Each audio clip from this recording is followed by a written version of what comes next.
మేము 10 సంవత్సరాలుగా వస్తున్నామండి. గుడి అయితే ఉందండి. ఇక్కడ 15 సంవత్సరాల నుంచి గుళ్ళు ఉన్నాయండి.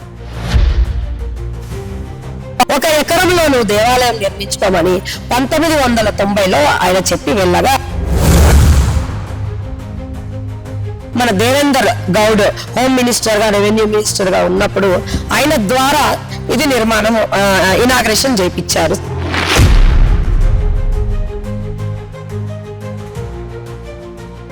ఎకర్స్ అలాటెడ్, మళ్ళీ డబ్బులు కట్టండి అని అడిగారు.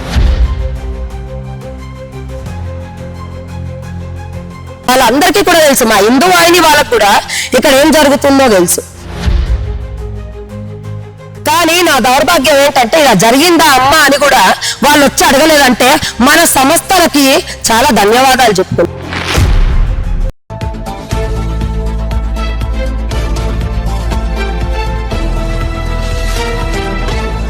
అమ్మ, మరి మీ ఒక మాట మేము అడగచ్చా? మీరు ఇబ్బంది పడాలంటే ఒక మాట అడుగుతాను. చెప్పండి.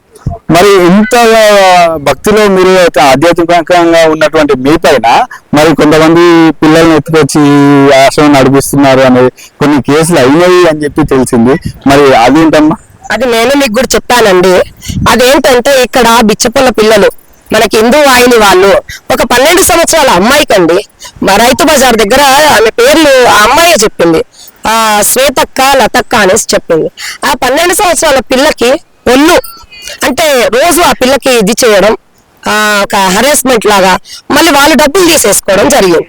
అయితే మనకి హిందూ వాహినిలో రాధిక అనేసి ఆమె మన మహిళా వింగ్ లో, నేను కూడా హిందూ వాహినిలో ప్రతి ప్రోగ్రామ్స్ కి వెళ్ళేసి వస్తూ ఉంటాను. రాజన్నయ్య చెప్తూ ఉంటారు. అలా మన అనిల గారు కూడా పిలుస్తూ వెళ్ళేసి వస్తాం. రాధిక గారు ఫోన్ చేసి, అక్క ఇలా ఒక అమ్మాయికి ఇలా బలవంతమా లేకుంటే ఆమె ఇష్టమా మనకు తెలీదు, పాపం తిండి బట్ట దొరకక ఆ అమ్మాయి జీవితం ఇలా అవుతుంది అనేసి అంటే, సరే అమ్మా అమ్మాయి వచ్చినప్పుడు నాకు చెప్పండి, నేను వస్తాను, ఆ అమ్మాయిని తీసుకొచ్చుకుంటాను. ఇలాగ చైత్రమాసం యజ్ఞాలు జరుగుతున్నాయి, అమ్మ వాళ్ళని కూర్చోబెట్టాను. ఆ అమ్మాయి వచ్చింది. ఆ అమ్మాయి అంటే అక్కడ కనిపించగానే అక్క ఈ షాప్ ముందు పడుకుంది అక్క, పిల్ల ఇప్పుడే వచ్చాను ఫోన్ చేయగానే మా అబ్బాయికి మా అల్లుడు గారికి ఇచ్చి పంపించేశాను. ఆ అమ్మాయిని ఎత్తుకొచ్చా, ఫస్ట్ స్నానం చేయించాము రాత్రి 7:30 సమయం. ఆ ఫొటోస్ వీడియోస్ కూడా ఉన్నాయి ఆ డేట్వి. ఆ అమ్మాయికి స్నానాలు గిన చేయించి యజ్ఞంలో కూర్చోబెట్టి యజ్ఞం అయ్యాక భోజనం పెట్టి ఆ తర్వాత అడిగా ఏం జరుగుతుంది ఏంటి. ఆ అమ్మాయి భయపడుకుంటూ ఇలా అక్కలు తెలుసు ఇలా చేపిస్తున్నారు, ఇలా అక్కలకు చూపిస్తామంటే అక్కలు ఎక్కడ ఉంటారో నాకు తెలియదు, అలా ఇల్లు తెలియదు అనేసి చెప్పాక రెండో రోజు వాళ్ళ పేరెంట్స్ ఇంటికి వెళ్ళి చూస్తే వాళ్ళ ఫాదర్ కుంటాయన ఉన్నాడు. వాళ్ళందరూ బిచ్చం అడుక్కుంటారు. వాళ్ళ అమ్మ వీళ్ళు కొద్దిగా బిచ్చం అడుక్కోవడం, డ్రింక్ చేయడం, ఎక్కడ పడితే అక్కడ వాళ్ళకి 3 పిల్లలు. 4వ బాబు కూడా పుడితే ఎవరికో ఇచ్చేసుకున్నారు, వాళ్ళకి చేత అవ్వదనేసి. ఇంకొక బాబు కూడా వాళ్ళతో ఉన్నాడు. ఆ తర్వాత ఆ బాబు కూడా ఏం చేశాడంటే, మా అక్కన మా తమ్ముడు అమ్మాడు మా డాడీ, నన్ను కూడా అమ్ముతున్నాడని పోలీస్ స్టేషన్ కి దాకా వాళ్ళ కేసు వెళ్ళిపోయింది. మీ పైన కేసులు ఎందుకు పెట్టాల్సి వచ్చింది? మరి మీ వైపు ఆ పిల్లల్ని ఎత్తుకుపోయి అనే మాట ఎందుకు వచ్చింది మీ మీద? ఆ పిల్లలకి మనం ఇక్కడ మంచి సెక్యూర్ ఇచ్చి ఏ స్కూల్లోకి వెళ్ళినా కానీ తీసుకోకపోతే అండి, మన సేవా భారతి నుండి సత్యనారాయణ అని అంకుల్ గారు ఉన్నారు, పెద్ద ఆయన మంచి ఇది మొత్తం అంతా సేవా భారతిగా అందరు హెల్ప్ చేస్తూ ఉంటారు. ఆయన రామచంద్రన్ సార్ మన గవర్నమెంట్ షాపూర్ స్కూల్ ఆయనని పిలుచుకొచ్చి ఆ పిల్లల్ని ఎక్కడ తీసుకోవట్లేదంట, తీసుకోండి అని మన ఇక్కడే కూర్చొని ఆ పిల్లల కోసం రికమెండ్ చేసి అప్పుడు ఆ అమ్మాయికి 7th క్లాస్ లో ఆ అబ్బాయికి 5th క్లాస్ లో వేయడం జరిగింది. ఆ ఇద్దరు మళ్ళీ ఎక్కడ మిస్ అవుతారా అని ఇప్పటి వరకు పూజ చేస్తాం మా దేవచరణ్. ఆయనకి నవకేతన్లో మానిపించి వాళ్ళ వెంబడి గవర్నమెంట్ స్కూల్ కి పంపడం, వాళ్ళతో పాటు పంపడం జరగడం అప్పుడు జరిగింది. తర్వాత వాళ్ళ డాడీ వచ్చి అమ్మాయిని పంపిమన్నాడు.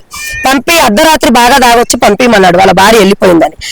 నీకే ఇల్లు లేదు, నువ్వే ఫుట్పాత్ మీద షెడ్లలో పడుకుంటున్నావు, ఎలా పంపాలి నాయన అని అంటే పంపించాయి అన్నాడు. నేను తర్వాత అక్కడ నుంచి అమ్మాయిని పంపించి చూస్తే అడేమీ లేదు, మళ్ళీ తీసుకొచ్చేస్తే రెండో రోజు ఆయన పోలీస్ స్టేషన్ వెళ్ళాడు.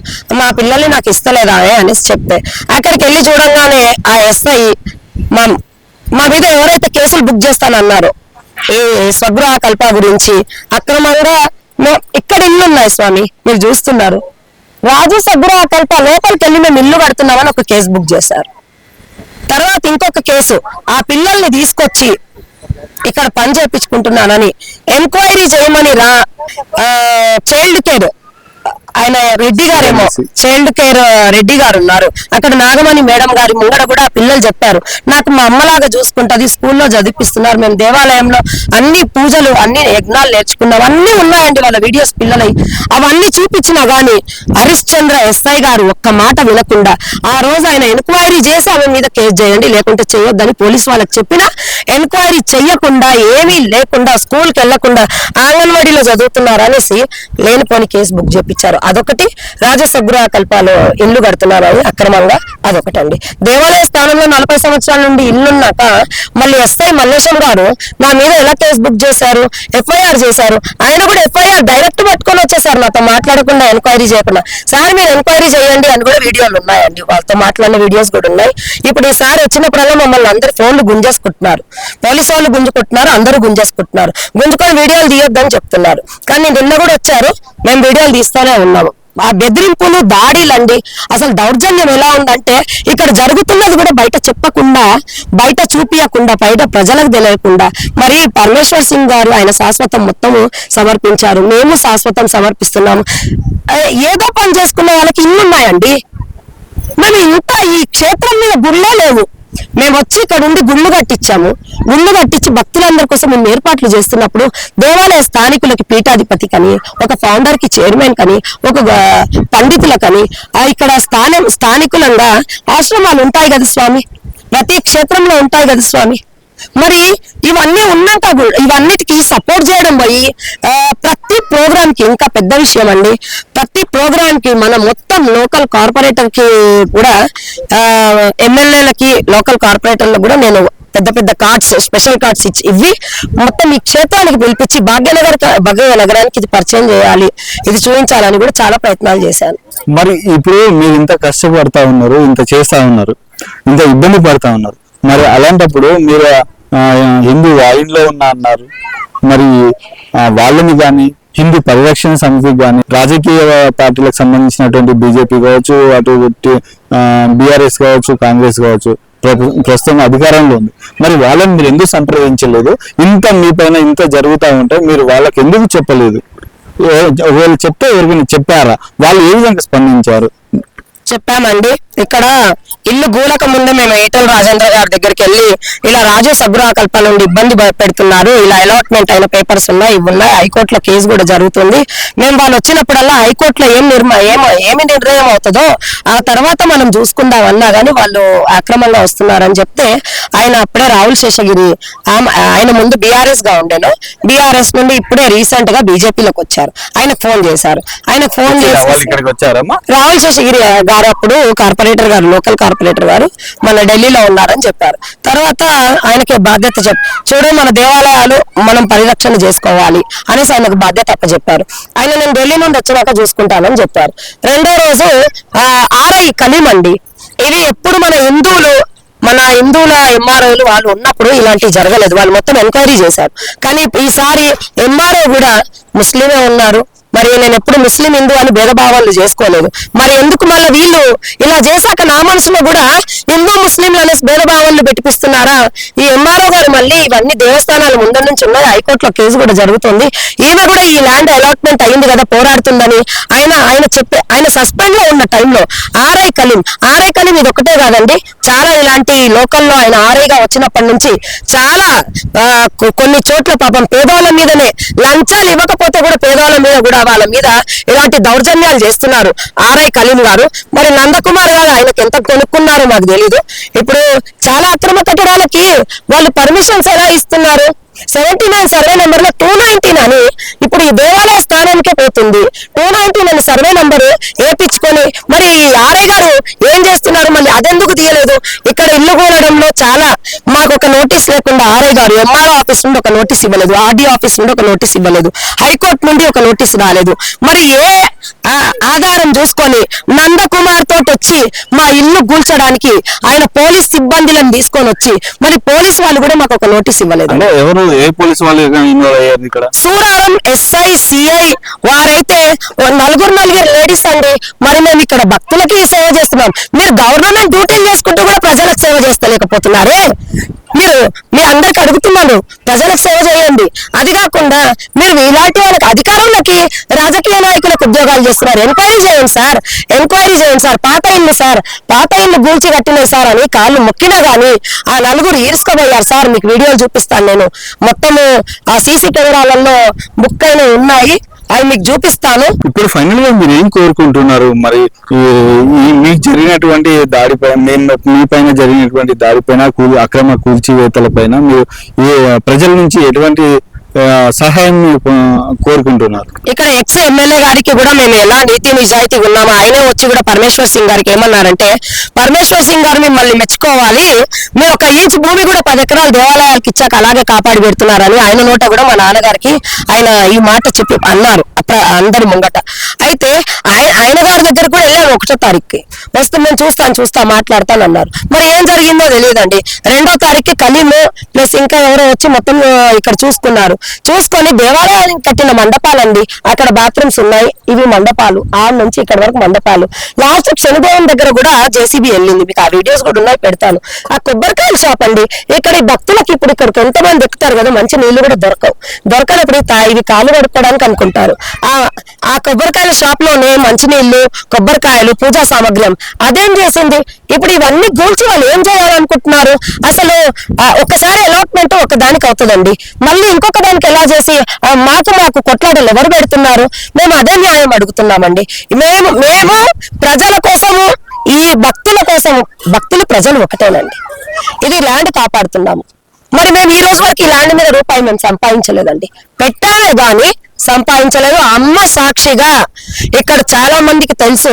మరి నీతి నిజాయితీగా మాట్లాడడానికి మరి వాళ్ళు ముందుకు రావట్లేదా, ఎవరికి భయపడి రావట్లేదా మాకు తెలియదండి. అంటే స్థానికులు మీరెందుకు పోయారని కూడా కొంతమంది, ఇంకా కొంతమంది స్థానికులు కూడా ఉన్నారండి, అందరూ కాదు. మంచిగా భక్తులు వచ్చే వాళ్ళకు కూడా ఎందుకు వెళ్తారు పైకి, వాళ్ళు 1000 గజాలు ఇవ్వమంటే ఇస్తలేరు, ఆ గుడి కడదామంటే ఇస్తలేరు, ఈ గుడి కడదాం, గుళ్ళు ఉన్న గుళ్ళకే చూసుకోవడానికి దిక్కు లేకుండా పోయి పడిపోతున్న ఈ కాలంలో ఒక గురుకులం కడదాము, ఒక అన్నక్షేత్రం కడదాము అనేసి ఇప్పుడు ఈ దాని వెనక ప్లేస్ గురుకులంకి పెట్టామండి. శంకుస్థాపన పూజ కూడా అయ్యాయి, ఆ ఫొటోస్ కూడా ఉన్నాయి. తర్వాత అన్నక్షేత్రం కోసం అక్కడ వెనక పెట్టామండి. ఇక్కడికి వచ్చిన వాళ్ళ సన్నిధానము అన్ని పిల్లలకి ఈ కొద్ది ప్లేస్ ఉండాలని. ఇప్పుడు 10 ఎకరాలలో ఇంత మిగిలింది, ఇంత మిగిలిందండి, అంటే ఒక 5 ఎకరాలే ఉన్నాయి, మిగతాదంతా ఈ కింద కొద్దిగా ఉంది, వెళ్ళిపోయింది. కోరుతున్నారు అన్నారండి. ఆ ఆశ్రమము ఇల్లు అని అక్రమ కట్టడాలు అనేసి ఎలా అయితే పెట్టారో ఆ నిందని చూసి, అంటే వాళ్ళందరికీ కూడా తెలుసు, మా హిందూ వాహిని వాళ్ళకు కూడా ఇక్కడ ఏం జరుగుతుందో తెలుసు. నేను హిందూ వాహినిలో తిరిగాను, వెళ్ళాను, వాళ్ళు ఎప్పుడు పిలుస్తూ ఉంటారు, చేస్తూ ఉంటాను. కానీ నా దౌర్భాగ్యం ఏంటంటే ఇలా జరిగిందా అమ్మ అని కూడా వాళ్ళు వచ్చి అడగలేదంటే మన సంస్థలకి చాలా ధన్యవాదాలు చెప్పుకుంటున్నాను. ఎందుకంటే ధర్మాన్ని ఎంత కాపాడుతున్నారో మనకి ఇలా అంటే ఎవరి మాటలు మీరు విన్నారు, ఇక్కడ జరుగుతుంది మేము చూపిస్తున్నాం కదా, మరి ఈ సత్యము మీకు అన్ని తెలుసు కదా, మరి ఎందుకు ఇలాగా? ఏ రోజు వరకు మేము ఎంత 40 సంవత్సరాల నుండి ఈ స్థానం కాపాడుతూ, మా నాన్నగారు కూడా ఈ దౌర్జన్యాలతోని కొన్ని బాధలతోని వాళ్ళు పెడుతున్న హార్ట్ అటాక్ వచ్చి తను కూడా స్వర్గీయులయ్యారు. తర్వాత మేము కూడా అదే నీతి నిజాయితీ మార్గంలో నడుచుకుంటూ ఇది కాపాడుతున్నాము భక్తులందరి కోసం. మన భక్తులందరికీ కూడా, మన ధర్మ సంస్థలకు కూడా అందరినీ కూడా వేడుకుంటున్నా, ఇక్కడ జరిగింది ఏంటో, ఇక్కడ జరుగుతుంది ఏంటో మీకు తెలుసు కూడా, ఇంకా తెలుసుకోండి కూడా. ఇంకా అందరూ కలిసి కూడా ఈ దేవస్థానాన్ని మనం కాపాడాలనే, ఇక్కడ ఒక గురుకులం అన్ని, ఒక మన దేవాలయానికి కూడా ఏమి కావాలి మన భక్తులందరికీ, అందరూ కదిలి రండి. మన ఈ దేవాలయ స్థానాన్ని, ఈ దేవాలయాన్ని అభివృద్ధి చేసుకుంటూ మనం కాపాడుకుంటూ అందరికీ 2 చేతులు జోడించుకుంటూ అందరికి రమ్మనే నేను ఆహ్వానిస్తున్నాను. మరి అట్లాగే మనతో పాటు human rights, Bharat human rights వాళ్ళు ఉన్నారు. అట్లాగే ఈ గుడి సభ్యులుగా కూడా వీరు బాధ్యతలు నిర్వహిస్తా ఉన్నారు. మరి వాళ్ళని కూడా అడిగి ఇక్కడ జరుగుతున్నటువంటి సంఘటనలు వాళ్ళని అడిగి తెలుసుకుందాం. అమ్మ, ఏం జరిగింది అసలు? మీరు ఇక్కడ హ్యూమన్ రైట్స్ వాళ్ళు మీరు ఇక్కడ వచ్చి ఏం చేస్తున్నారు? మీరు ఎవరికి తరఫున నిల్చొని మాట్లాడదలుచుకున్నారు? జై శ్రీరామ్. నమస్తే అండి, నేను Ghatam Anil Kumari, Hindu Vahini general secretary, Bharat human rights లో కూడా నేషనల్ జనరల్ సెక్రటరీ. ఈ గుడి తరఫు నుంచి నేను జాయింట్ సెక్రటరీ గుడిలో. వైష్ణవిదేవి ఆలయంలో జరిగిన అన్యాయము మాకు పొద్దున 6ంటికి జరిగిందట. మాకు 7:30, 8:30కి అట్లా తెలిసింది. ఏ రోజు? మే 3కి మే 3కి జరిగింది. ఆ రోజు పొద్దున 6:30కి వచ్చి జేసీపీలు వచ్చి ధ్వంసం చేశారు. సో దానికోసం మేము వచ్చాము, అన్ని చూసాము. కానీ అలాట్ అయిన స్థలాన్ని ఇంతగానము ధ్వంసం చేయడానికి, ఆక్రమించుకోవడానికి, ఇలాంటి పనులు చేయడానికి, మన గుళ్ళు నాశనం చేయడానికి ఇది చాలా తప్పండి. అలాట్ అయిన వాటికి ఎవరు రావద్దు. వాళ్ళకి ఏం హక్కు ఉంది, ఎలాంటి హక్కు ఉంది? ప్రజలందరూ వచ్చి ఇక్కడ దేవుని దర్శించుకుంటున్నారు. మనం వైష్ణవి మాత దేవత దగ్గరికి అంత దూరం వెళ్ళలేము. ఇది పుణ్యక్షేత్రము. ఇక్కడ అట్లా దర్శించుకుంటారు. అక్కడి వరకు పోలేని వాళ్ళు ఇక్కడ వచ్చి దర్శించుకుంటారు. ఇక్కడ ఎన్నో కార్యక్రమాలు అయినాయి. నేను 10 ఏళ్ల నుంచి ఇక్కడ జాయింట్ సెక్రటరీగా ఉన్నాను. తర్వాత జాయింట్ సెక్రటరీ లైన్ ఒకటి వస్తూ చేస్తున్నాము. పూజలు, పునస్కారాలు, భజనలు, కీర్తనలు. నేను ఇక్కడ లలిత పారాయణం, విష్ణు పారాయణం గత 15 ఏళ్ల నుంచి నేను చేస్తున్నానండి. నేను కూడా ప్లీజ్ దయచేసి మన హిందుత్వం కాపాడండి, మన గుళ్ళని కాపాడుకుందాం. ఇది మాది, మీది, ఆమెది, వీళ్ళది కాదండి. ఇది మనందరిది. మనందరం మన గుళ్ళు మనమందరం కలిసి కాపాడుకుందాం. దయచేసి ఇట్స్ హంబుల్ రిక్వెస్ట్. జై శ్రీరామ్.